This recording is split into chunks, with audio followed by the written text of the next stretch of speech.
noise, its own buzzes. Yeah. So that's probably good. Cooper, what do you think? That's good? People standing in the way, the sound will still go through them? Okay. Too much reverb or not enough reverb or? No, it's fine. You know, maybe the reverb sounds like a spring. Is that digital reverb? Digital. There's no spring in there, right? No, it's a digital spring. So I just want to make sure that's not feedback, so there's no.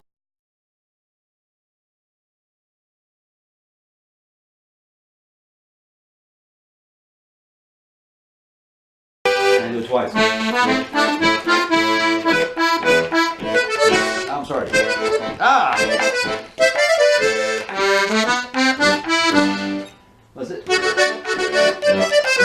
And then by yourself. Bum, bum, bum, bum, bum, bum, bum, bum, bum. Another internet. You're in the charger part. Oh, don't waste it.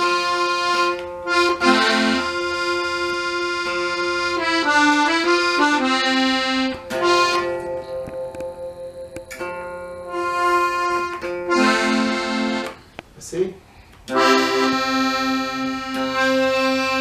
Some guy was asking me why I don't have the bottom string. I couldn't play it.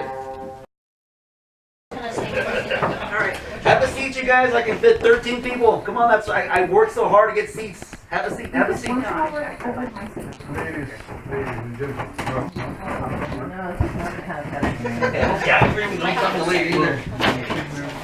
Thanks for coming. This is Florinda Brown. I heard her read with a group of people, and I was actually surprised at the high quality of readers that Gemini Inc. had. And one of the good readers, Vincent Cooper did not read, but Victoria did. Her piece was great. But I think my favorite piece was by Florinda Brown.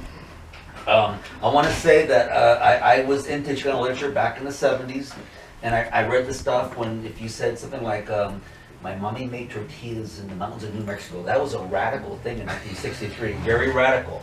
By 1983, that was very tired. And I was tired of the writers writing the same stuff. And then there was Sandra Cisneros, who wrote about urban life in Chicago. And she was amazing. Since then, I think Florinda Brown is the new amazing writer. I know nothing of Laredo, but you will know Laredo after you hear Florinda Brown. Thank you, Jacinto. And thank you all for coming out. I'm sure you all were like, who is reading? I've never heard of her. And also, just FYI, I'm married, my husband's right there. Right. So my married name is Florinda Brown, but my writing name is Florinda Flores. So, and as Jacinto said, I'm from Laredo, Texas, which will explain some of the language you're about to hear in this story. And just a little bit about this short story. I'm currently working on a collection of short stories, tentatively titled Laredo 10 Barrio Stories. Now, the basic concept of the collection is that each short story takes place in a different barrio in Laredo.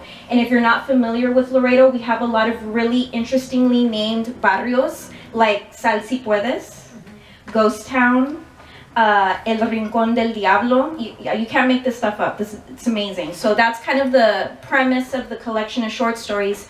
The short story I'm going to read tonight is called The Heights. It's a neighborhood that's not too far from where I grew up. My barrio is Ghost Town. So The Heights is about, I don't know, maybe half a mile west of my barrio. So just a couple of things about this story. I don't know if anybody has seen John Wick. Anybody? Yeah? Okay, I guess we're not action movie. Keanu Reeves. Yes. Okay, so I just want to explain a little bit about John Wick. It's an action movie, and Keanu Reeves is in it, and it's about a hyper-skilled assassin who works for the Russian mob. Okay, so keep that in mind as I read the story. So this is The Heights. In the cold, dark cocoon of Chato's Cuartito, John Wick's handsome, Jesucristo-looking face glowed on the 65-inch flat screen as he stalked the Red Circle nightclub looking for the maldito Russian escuincle who'd stolen his car and killed his puppy. The club scene was Chato's favorite part of John Wick because of the flashing red and blue lights, the con madre techno music, and John Wick todo chingón in a sharp suit, kicking and smashing Russian mafiosos while his black gun went off like a mini strobe light of death. Eso, güey, dale un vergazo a ese pinche güey, puñetas, Chato shouted before shoving takis into his mouth. Right then, a text lit up his phone. Ve y checa, abuelito. Nambre, nah, Chato said to the giant screen and the centerpiece of his 20 by 20 cuartito behind Ama's house. But then Chato's phone buzzed and he knew there was no nombre nine his way out of whatever pendejada Ama was calling about. And if he didn't answer, she'd be pounding on his door real soon. He paused the movie, sucked his red taquid fingers clean, and swiped right. ¿Qué pasó? 17 minutes and 22 seconds later, Chato parked his red 2003 F-150 with the black passenger door in front of Meadow Lane Nursing Home. The white and green brick building perched on a slight hill filled him with asco, and when he slid out of his truck and into the 110-degree heat, he swore he could already smell the piss and shit. Nambre, instead of Meadow Lane, le deben poner Miado Lane, Chato thought, as he climbed the 18 cracked yellow steps leading from the street up to the main landing, where the front entrance was. He hated these steps for two reasons. One, because it looked like the miados of 1,000 viejitos had spilled out the front door and down the stairs to greet him. And two, climbing the steps tightened his lungs and jiggled his lonjas. When he reached the top, he stopped to catch his breath. Gotta start working out, irme pa'l gym, get me a trainer bien buenota, ponerme bien buff, fall in love with my buenota trainer, get married, move out of ingrato, te veo allí, ingrato, shrieked a silver-haired señora in a red bata who sat in a wheelchair parked at the far corner of the landing. Chato shuffled his feet toward the entrance as quickly as his black Nike chanclas would allow.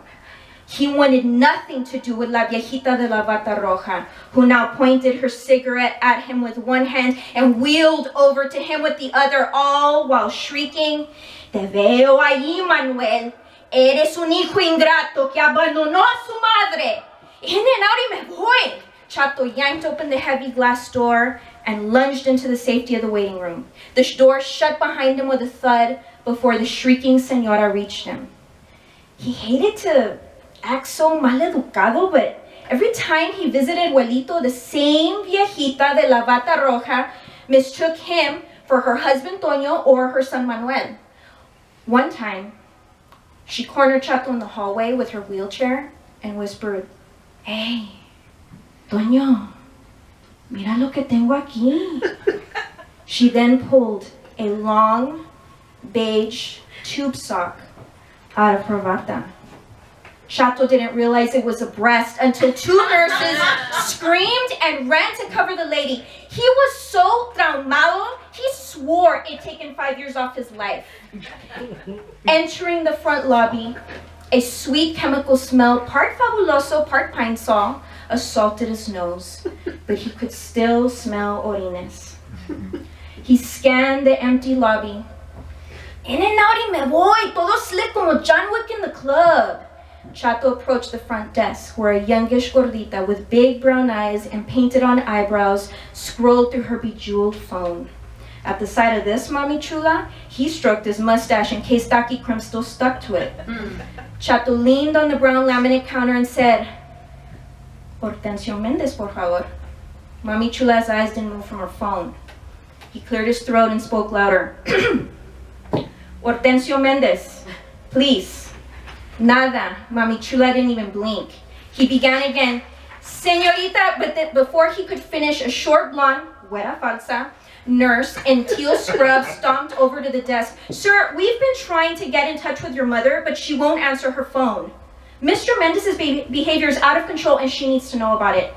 "Oh, mi mamá couldn't come, so she sent me." Chato looked at Mami Chula, but still, no lo pelaba. "That's fine, Mr. Gomez. Please step this way so we can discuss it privately." The nurse went to the glass door that led to the main hall and held it open for him. Her black eyebrows were pressed together so tightly, Chato knew this was going to take a while. And this is why Ama had sent him instead of coming herself. Chato followed the nurse, and just as he stepped through the doorway, Mami Chula squealed with laughter. He whirled around and found a skeleton sitting in the waiting room. No, it wasn't a real skeleton. but a boy in a black skeleton sweatshirt with a hoodie that zipped up into a skeleton mask. The creepy kid held an iPad, and right as Chato turned to look at him, the kid aimed the iPad at Chato. Ese escuincle, did he just take my picture? But Chato would never know for sure, because the glass door shut behind him before he could ask. I'm gonna pause and drink some water. Okay, 13 minutes and 8 seconds later, Chato was in Abuelito's room, staring at the old man's weeping, shiny red balls with the skin stretched so taut, they looked like two bolas of packaged chorizo, the kind Chato loved to eat, but now made him sick to think about. Abuelito, dressed in nothing but a gray sweatsuit top and black socks, lay in bed with his skinny brown-gray legs spread apart to let his poor, swollen huevos breathe. Abuelito, you can't be calling the cops. The nurse said the cops came because you called them. Mijo, te digo, I seen two mafiosos allá parados outside my room. They come in, go allá pa'l baño, and poof, gone. It's because they got you on lots of meds. Yeah, veces you think you're seeing stuff when you really ain't. Abuelito lifted his limp, bony gray hand and summoned his grandson forward. Chato leaned toward his grandfather, but the man motioned again. Chato bent so close to Abuelito's gaunt face, he could see where his brown irises were turning gray. ¡Ay! ¡Un túnel! Abuelito rasped. ¿Un túnel? ¡Allá! In my bathroom! Nah, Abuelito, you've been watching too much of that news on Univision. Got you thinking El Chapo Guzman's everywhere. Abuelito's gray hand clamped down on Chato's thick brown arm with vice-grip strength. Estos mafiosos, the old man whispered, are stealing our pills y se las están llevando por el tano en mi bathroom. Ve y checa. Chato sighed. He wanted to go home and finish watching John Wick. But he knew Abuelito would keep calling Ama, and Ama would keep calling him. So a minute later, Chato was in his grandfather's fluorescent-lit bathroom, which reeked of piss, shit, and bleach, staring at the beige tile floor. Abuelito, there ain't nothing in here. Chécale los floor tiles. Chato squatted down and studied the floor. Nothing but gray pubes and dirt. No hay nada, Chato called out as he heaved himself up. ¿Checaste bien? Sí. Que sí, chequé bien. No me grites, Chato, le digo a tu mamá. Chato rolled his eyes at the wall. The squad...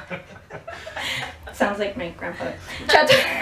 Chato rolled his eyes at the wall. The squat had stirred his bladder, so he shut the bathroom door and pissed. Once he was done and washing his hands, he looked up at the mirror and noticed his pecs look more like chichis when he squeezed his arms together to rinse his hands. Chingao, tengo que ponerme a workout. As Chato yanked a paper towel from the dispenser by the sink, the floor wobbled under his left foot. He stepped back and looked down. Nothing. When he stepped forward again, the tile wobbled again. He examined the tile closer, no grout. Using his keys, he pried the tile up and removed it. A metal sheet appeared. He pried up more tiles. It wasn't just a metal sheet, it was a metal lid with a handle. Like a manhole cover, but thinner and lighter. Chato pulled the cover off and dropped it to the side of what was, as Abuelito had said, a tunnel. And inside the tunnel, a metal ladder led down into darkness. Chato ran out of the bathroom and yelled, "Abuelito, hay un tunnel! Te dije, mijo!" At that moment, Chato caught a glimpse at Abuelito's open door and down the hall. That is creepy escuincle from the waiting room was talking to two mafioso-looking guys and pointing toward Abuelito's room. Chingao, that creepy-ass kid's un halcón for the narcos. Adrenaline exploded like a firecracker at the base of his skull. He spun away from the door. Abuelito, they're coming! Empuja la chair frente a la door! Chato grabbed the nearest armchair and jammed it under the door handle like he'd seen them do in the movies. Knock, knock, knock. Was it his heart? or the mafiosos. Mr. Mendez, open the door. It was the nurse from earlier. Hijo Jesús, hasta la pinche nurse is in on it. Abuelito dragged his swollen huevos to the edge of the bed, his skinny legs hanging off the edge like two bent popotes. Escóndete, mijo. They find you. Te matan. Pero abuelito. The old man grabbed Chato's arm and looked into his eyes. Todavía estás joven, mijo, pero yo ya estoy ready para la pelona. Abuelito. Knock, knock, knock. Mr. Mendez, the nurse's voice called. Chato sprinted to the bathroom, slammed the door, and tried to lock it, but there was no lock. He pressed his body against the door and stared at himself in the mirror. A hot, Daki's wave climbed up his esophagus, not just from sprinting, but from the image that flashed in his mind. A desaparecido poster with his big, brown, square face and a cowboy's cap. His profile pic on his Facebook. Boom! Boom! Boom! They were kicking Juelito's door down. As Chato's eyes searched the bathroom for a solution, he asked himself, what would John Wick do?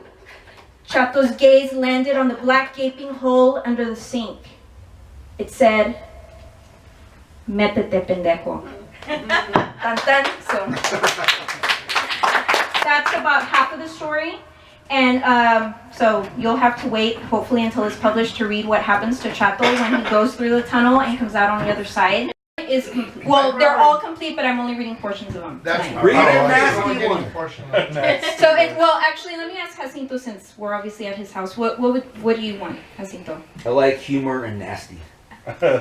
Nasty humor? So then, probably not plantation then. Whatever you want, whatever you want, please. I don't know. What's your inclination? Lo que tú quieras. What do you want? How you feel? Yeah, go with what you feel. Shoot, I don't know. Victoria? You're representing Laredo right now. Okay, well, if you want Laredo, then I should read plantation. If you want me, then that's the. I've never been there and I'm not going, so read what we should hear. Okay, so Laredo or me? We live there. What do y'all think? Who are you? You. I want the funny one. Y'all want the really funny one? Bunny. Yes. Okay, so not from the collection of short stories. This is a short piece, autobiographical, that I did for TPR's Worth Repeating, and the theme for that was obsessions. And just for a precursor, I don't know if anybody has seen the movie Swingers. Yeah. Swingers with Long Vince time Vaughn, 90s, late 90s. Okay, so keep that in mind as you hear this. And my title for it was The Unattainable Vince Vaughn, and Worth Repeating's title for it was Florinda Has an ESL Moment. Okay. Dorian, Keebler, Oscar, Jerry. That's the name of every unattainable boy from high school who in some way rejected me for being cute, but not hot. Smart, but too weird. Kinda cool, but too much work. Too much work, code for won't put out. Look, I admit it, back then I was an antisocial, sarcastic, angst-filled depressive in Doc Martens. I was Holden Caulfield if Holden Caulfield had been a Mexican girl from Laredo, Texas. Still, I wanted a guy, and in Laredo, the pickings were slim.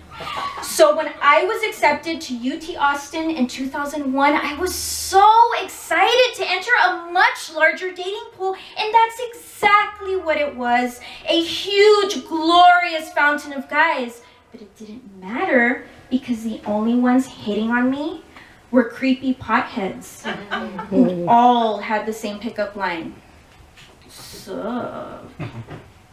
Besides, no one had really caught my attention until the first day of my playwriting class. So there I am, sitting at a desk when I look up and I see this tall, lanky, Vince Vaughn lookalike. Think Swingers Vince Vaughn, not Couples Retreat Vince Vaughn. He struts down the hall towards me and my pulse quickens as I realize he's entering my class. He sits at a desk across from me, and just as a lust bomb explodes in my body, I realize what he is. another unattainable. So what do I do when he smiles at me? I give him a hate stare because this guy will never want me. I am, after all, cute but not hot, and smart but too weird. That entire spring semester, this guy, who I'll refer to as Vince Vaughn, filled my dreams. I watched Vince Vaughn. I ached for Vince Vaughn. I wrote poetry about Vince Vaughn, and when I read it in class, he'd say, "Damn, you're a good writer," not knowing it was about him. He was friendly, but never flirtatious. He joked, and I laughed, but not too much, because he could never know how I felt about him, because he was everything I wasn't. Funny, charismatic, hot, and best friends with a rich guy who drove a Mercedes. So when the semester ended, I was relieved. I didn't have to deal with my feelings for him anymore. And I didn't see Vince that summer, but I did meet a guy named Nathan. That's my husband back there. And like Vince, he was tall, white, handsome, and another unattainable. Except Nathan was unlike anyone I'd met, and locking eyes with him at a party was like being hit with a nuclear missile that was far stronger than lust. It was a deep feeling of recognition, like I'd been looking for him the whole time. And the best part, he wanted me exactly as I was. By summer's end, we were dating, and I had finally attained the unattainable. That fall, Vince Vaughn came back into my life. As I walked into my acting class on the first day, Vince shouted, "What? You're in this class? Everybody look, Florinda's in this class. She's really cool." Pretty soon, Vince and I were paired for an acting project, and from the get-go, Vince said we had to rehearse as much as possible. So we were together a lot. And look, guys. I was still attracted to Vince. After all, he looked like Vince Vaughn, guys. Swingers Vince Vaughn, not True Detective Vince Vaughn. But I was too preoccupied with my brand new relationship to care. Something was up with Vince though, because he was always talking about sex. He'd say things like, "Hey, I heard Latinas are horny all the time. Is that true?" I'd say, "You're an idiot, Vince." He was acting weird, but still, there's no way Vince was saying these things because of me. Yes, I'd snagged Nathan, but that was different. Plus, I'd accepted that I was not good enough for Vince, and he'd always be on my unattainable list. Vince's sex talk soon turned into constant yakking about a girl he liked. He'd say, "I take class with this Hispanic girl. She's hot, and I really, really like her, but she has a boyfriend." And I'd say, "Not now, Vince. We need to rehearse." But the more we rehearsed, the more he talked about this girl. And the more he talked about this girl, the more frustrated he got. Until one day he says, I don't know what to do about this girl, Florinda. I really, really want to be with her, but she has a boyfriend. What do I do?" I was sick of hearing about this girl, so I say, either fucking tell her or move on already, Vince. A week later, Vince and I are alone in a study room. We're at a table, and Vince is sitting right next to me. He seems very distracted, and his left leg shaking like crazy. I'm in the middle of saying something when all of a sudden, he clamps his hand down on my forearm, leans towards me, looks me in the eyes, and says, "I have something to tell you." Let me pause for a second to explain something. I'm bilingual, but English is my primary language. And while I've never been labeled ESL, I do occasionally have what I call ESL moments, when someone will use an idiom or saying that I don't understand or haven't heard before, so I won't get what they mean. So, Vince pauses and says, "I really want to nail your ass to the floor."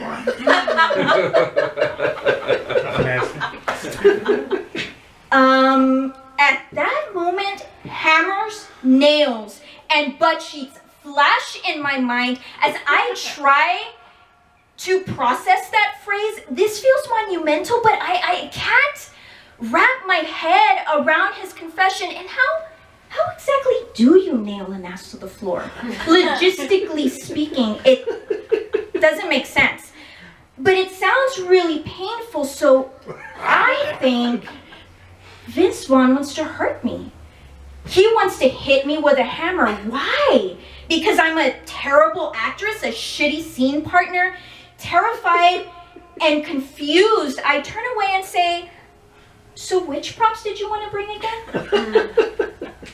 Vince yanks his hand away, grabs his backpack, and explodes out of his seat. He runs out of the study room with such force, the door bangs against the doorstop.